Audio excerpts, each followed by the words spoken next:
Steel फार cry. इसका मतलब क्या होता है? सर, आपकी अंग्रेजी बहुत अच्छी है, आप जानते हैं। कैसे देख रहे हैं इस आलेख को? आरएसएस के मुखपत्र में मुख्यमंत्री नीतीश कुमार जी की नीतियों का और हर क्षेत्र में उनकी विफलता को लेकर ये लेख छपा है। ये अपने में दर्शाता है, देखिए ये बात किसी से छुपी नहीं है कि brain behind Bharatiya Janata party पूरी तरीके से आरएसएस रहा है, उनका थिंक बैंक रहा है कुल। और देखिए जो सत्य है वही है। मुझे लगता है उस लेख को भी अगर आप देखेंगे, मैं भी ऑनलाइन उसको देख रहा था, अगर आप उस लेख को भी पढ़ेंगे जो सत्य है वही लिखा गया। भैया हम लोग, मैं खुद इस बात को मैं बार बार कहता हूँ कि भाई आज़ादी के 75 साल हो गए हैं। भारत के बाकी प्रदेशों में जाके देखिए जिस तरीके से विकास की कार्य हो रहे हैं। दिल्ली बम्बई चमचमाते शहर बन गए, वहाँ पे अगर हम लोग विकास की बात करते हैं, multiplexes, metros, even bullet trains की अब हम लोग बात करते हैं। बिहार में अगर हम लोग विकास की सोच रखते हैं तो हमारी सोच सीमित हो जाती है एक आंगन में चापाकल गड़ने तक। हैं डी न्यूज और मैं हूं अभिषेक मिश्रा। इस वक्त हमारे साथ लोक जनशक्ति पार्टी रामविलास के राष्ट्रीय अध्यक्ष चिराग पासवान है और एक बड़ी खबर पर सीधे चिराग पासवान जी से बात करेंगे बिना किसी भूमिका के। सर, आरएसएस का मुखपत्र है ऑर्गेनाइजर, उसमें एक आलेख छपा है इस हेडिंग के साथ, सुशासन स्टील फार क्राई।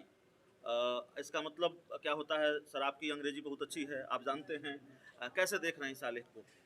जिस तरीके से प्रमुखता से आरएसएस के मुखपत्र में मुख्यमंत्री नीतीश कुमार जी की नीतियों का और हर क्षेत्र में उनकी विफलता को लेकर ये लेख छपा है, ये अपने में दर्शाता है। देखिए ये बात किसी से छुपी नहीं है कि brain behind Bharatiya Janata party पूरी तरीके से आरएसएस रहा है, उनका थिंक बैंक रहा है। आरएसएस की कई ऐसी नीतियां, योजनाएं हैं जिस पे आज की तारीख में केंद्र सरकार हो या भारतीय जनता पार्टी कार्य करती रही है। ऐसे में आरएसएस के मुखपत्र में नीतीश कुमार जी की नीतियों कि जिस तरीके से आलोचना की गई है, जिस तरीके से उसमें इनकी विफलताओं का जिक्र किया गया है और प्रमुखता से इस बात को कहा गया है कि हर क्षेत्र में नीतीश सरकार फेलियर रही है, नाकाम रही है। तो ये अपने में दर्शाता है कि भैया जब आपके गठबंधन के साथी ही आपकी नीतियों का समर्थन नहीं करते, आपके विकास के कार्यों पर वो विश्वास नहीं रखते, तो आपके अकेले अपने आप को सुशासन बाबू कहने से क्या होगा। आप अपने आप को आप बोलते रहिए कि भैया 15 साल हमने इतना काम किया, ये किया, वो किया। आपके गठबंधन के ही लोग उसको एक्नॉलेज तक करने को तैयार नहीं है। और एक्नॉलेज करना तो बहुत दूर की बात है, उसके विरोध में ही उन्होंने पूरा लेख वहाँ पे लिखा है।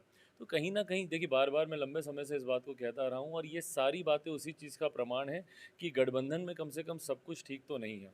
और इस समय में, एक ऐसे क्रूशियल समय में इस लेख का आना, जहां एक तरफ मुख्यमंत्री जी भी अग्निपथ योजना को लेकर केंद्र सरकार के खिलाफ हैं और कई ऐसी योजनाएं हैं जिसमें विरोधाभास एनडीए के घटक दलों के बीच में दिखता रहा है। तो ऐसे में इस लेख का आना यकीनन टकरार को और इनके बीच बढ़ाएगा आप ही। ठीक कह रहे हैं चिराग जी। बीजेपी और आरएसएस का रिश्ता क्या है, ये बिहार में या देश में राजनीति की सामान्य समझ रखने वाले व्यक्ति को भी बताने की जरूरत नहीं है।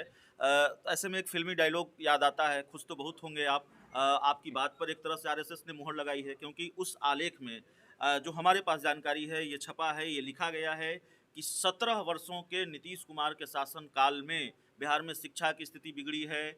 17 वर्षों के शासन के बाद बिहार में जंगल राज की वापसी होती दिख रही है। तमाम बातें लिखी गई है जो आप लगातार कहते रहे हैं। नहीं, बिल्कुल। और देखिए जो सत्य है वही है। मुझे लगता है उस लेख को भी अगर आप देखेंगे, मैं भी ऑनलाइन उसको देख रहा था, अगर आप उस लेख को भी पढ़ेंगे जो सत्य है वही लिखा गया। भैया हम लोग, मैं खुद इस बात को मैं बार बार कहता हूँ कि भाई आज़ादी के 75 साल हो गए हैं। भारत के बाकी प्रदेशों में जाके देखिए जिस तरीके से विकास की कार्य हो रहे हैं। दिल्ली बम्बई चमचमाते शहर बन गए, वहाँ पे अगर हम लोग विकास की बात करते हैं, multiplexes, metros, even bullet trains की अब हम लोग बात करते हैं। बिहार में अगर हम लोग विकास की सोच रखते हैं तो हमारी सोच सीमित हो जाती है एक आंगन में चापाकल गड़ने तक। सोच सीमित हो जाती है कि मेरे घर के आगे नली गली कैसे बने या मेरे गांव में ट्रांसफार्मर कैसे आए। ये है यहाँ पर विकास की सोच। जिस सरकार का गवर्नमेंट एजेंडा सात निश्चय हो, जिसमें सिर्फ नली गली जैसी योजनाएं हैं, हर घर नल का जल पहुंचाने जैसी बेसिक योजना है, भाई ये तो वैसे भी किसी भी विकसित या डेवलपिंग स्टेट के लिए ये सब मूल ज़रूरतें हैं। इसको आपको गवर्नमेंट एजेंडा बनाने की ज़रूरत नहीं है, ये तो वैसे ही होना चाहिए। गवर्नमेंट एजेंडा अगर आपको रखना था तो बेहतर स्वास्थ्य नीतियों को लेकर, बेहतर शिक्षा नीति को लेकर, बेहतर इंफ्रास्ट्रक्चरल डेवलपमेंट को लेकर, जॉब अपॉर्चुनिटीज़ को लेकर, पर इसके बारे में हमारे प्रदेश में कोई बात ही नहीं कर रहा है। और उसके बाद जो आपका गवर्नमेंट एजेंडा है, जिसको आपने जगह दी है अपने एजेंडा में 7 निश्चय, उसमें भ्रष्टाचार देख लीजिए। उसमें देख लीजिए 7 निश्चय में कितना भ्रष्टाचार हो रहा है। इतिहास गवाह रहेगा आने वाले दिनों में, जब भी इस योजना की जांच होगी, बिहार के इतिहास की सबसे बड़ी भ्रष्टाचार की योजना ये निकल कर आएगी। बहरहाल वो सारी बातें एक तरफ, बट आप मुझे बताएं आज की तारीख में जिस प्रदेश के मुख्यमंत्री को अपने मोतियाबिंद का इलाज कराने के लिए चार्टर फ्लाइट करके दिल्ली जाना पड़ता है, 1000 किलोमीटर की यात्रा करके, तो उस राज्य में स्वास्थ्य की सेवाएं कैसी होंगी। और यही सारे उल्लेख किए हुए उसमें कि भाई हेल्थ सेक्टर में किस तरीके से फेलियर है नीतीश सरकार, एजुकेशनल सेक्टर में किस तरीके से फेलियर है। आप बिहारों के स्कूल में आप चले जाइए, अधिकांश जगह पर आपको भवन नहीं मिलेंगे, भवन मिलेंगे तो एक कमरे में 1 से लेकर 8वीं तक की सारी क्लासेस एक ही कमरे में होती हैं।